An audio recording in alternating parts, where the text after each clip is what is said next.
Hi guys, and welcome back to my channel. My name's Rachel and I make videos about quilting and my creative life. It is early in the morning, which is why my face is red, my eyes are puffy and my nose is running.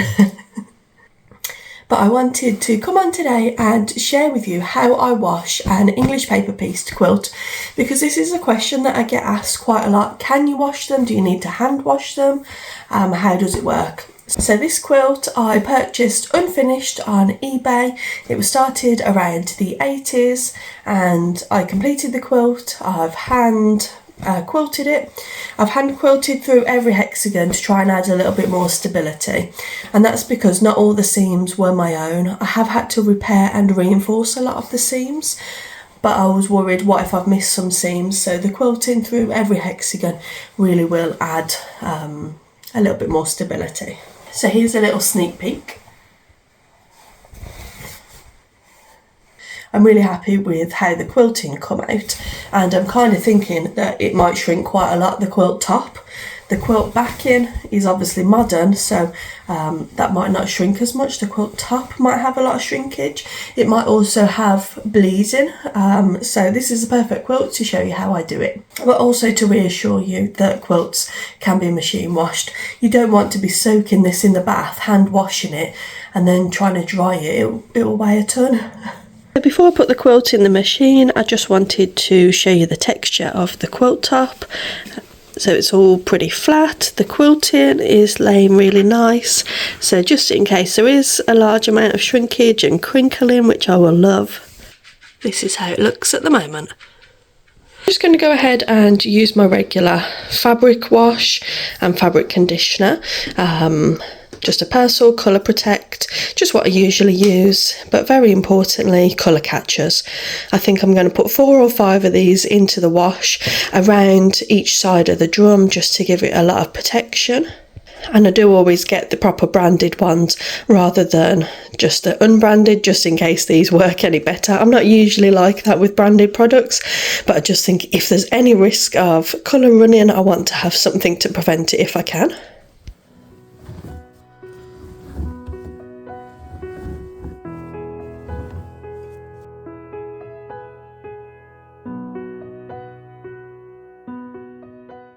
So for the setting on the machine, I'm just going to use one that I use all the time, and I like to use it because on a 40 it's 50 minutes, which is good for a quick wash. You can put it on whatever you prefer, but I just know and trust this program, 50 minutes is fine. And normally I put it up to 1400 spin cycle, but I'm going to leave it at 800 because sometimes 600 is not spun enough, so I don't want to have it on a huge high spin.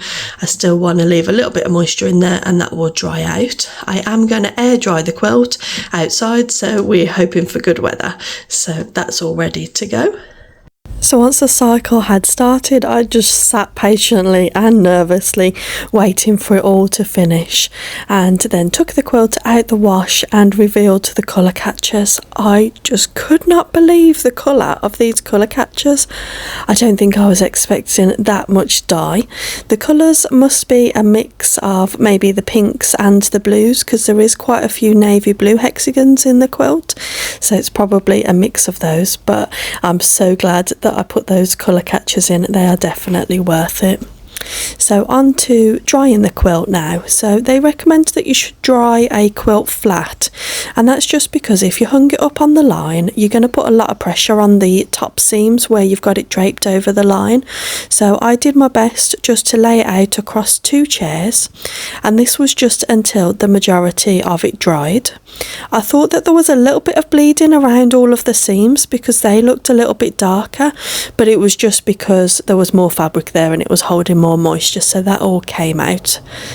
Once the quilt was like 70% dry, I then hung it up on the line because we wasn't having much of a sunny day, so I wasn't sure that it was going to completely dry and I wanted it to blow in the wind. And once it had dried off a bit, it wasn't as heavy, so I wasn't worried about the pressure on the seams. So here is how it has all dried and crinkled up. I just love how crinkly the binding is. It's really like aged the quilt and made it look like it is as old as it is.